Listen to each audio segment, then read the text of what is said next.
Hello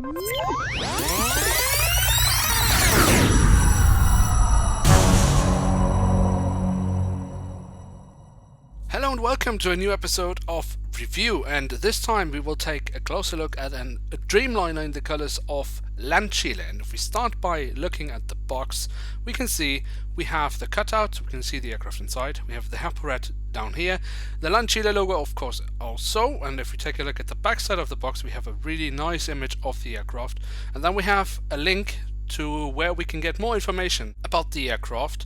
And I've said it before, for me this is just plain lazy by Herpa Wings. It really doesn't take a lot to print it on the box, but they didn't. But anyway, let's get on with the review and let's take a closer look at the aircraft inside. And here she is, the Boeing 787-9, the longest version of the Dreamliner, at least for the moment, in the colors of LAN Chile.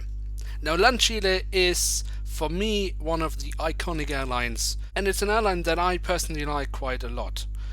One of the reasons is probably because I do like the country where LAN Chile comes from, Chile, very much. I had the pleasure of being there, I think 3 times, and I was lucky enough to fly with LAN Chile in this really beautiful country.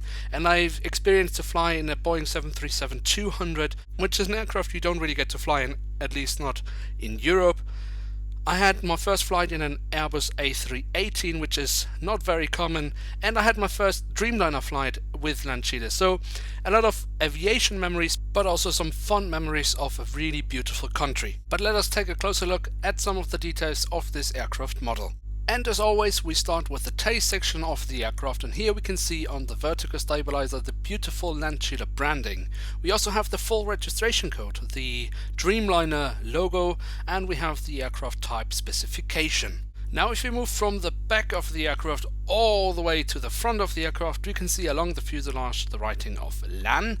Next to that, and basically between the L and the door, we have the One World logo, as LAN Chile is a member of One World. Another nice detail are the window wipers from the cockpit, and from there we can then nicely move to the wings, which are very nicely detailed, as we can see here on the upper side, where we also have the full registration code of the aircraft. And if we then turn the plane around on the underside, we can again see some nice details on the wings. But from here we come to a problem, because yes, Herpa has done it again. They've added a hole in the fuselage on the underside of the aircraft for a stand which is not in the box when you buy the aircraft. So I don't want the hole, and I will be mad about it again, because this is just nonsense. They have done it to some EIJ models, and I just don't get it why they have to do it on all the new aircraft models they're bringing out. So please Herpa, just stop with this nonsense.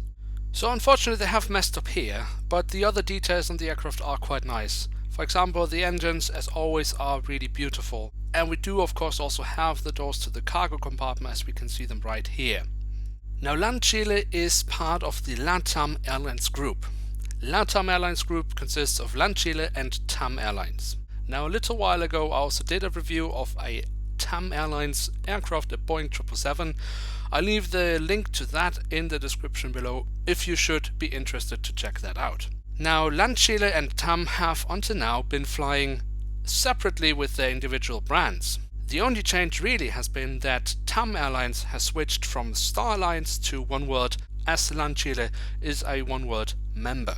But there is a bigger change to start very soon. Now LATAM Airlines Group announced this year that they would soon start to rebrand all the aircrafts and give them a new livery. So all LAN Chile and TAM Airline aircrafts will have the same livery and represent the LATAM Airlines Group on the aircrafts. Now me personally, I'm kind of excited to see the new livery on the aircrafts, and I guess it wasn't really an unexpected move after the merger of the two airlines. But I will also miss the LAN Chile branding and the livery, because for me it's just one of the iconic liveries in aviation history. So unfortunately that will soon be a thing of the past, as the LATAM group announced that they would finish this process, the rebranding process, by 2018. And with that we have reached the end of this episode, and in fact it is the last review of this year. But don't worry, next week I have the second episode from my newest series, My Collection, so you can definitely look forward to that. I'm also uploading every Sunday up to Christmas, so don't miss out on that. And then I will be back with new reviews in the new year. Now, if you have enjoyed this episode, feel free to leave a like, or if you're new around here, why not hit subscribe? That would be absolutely awesome. And with that, I can only say thank you very much for watching. Hope to see you soon again. I'm checking out, and bye.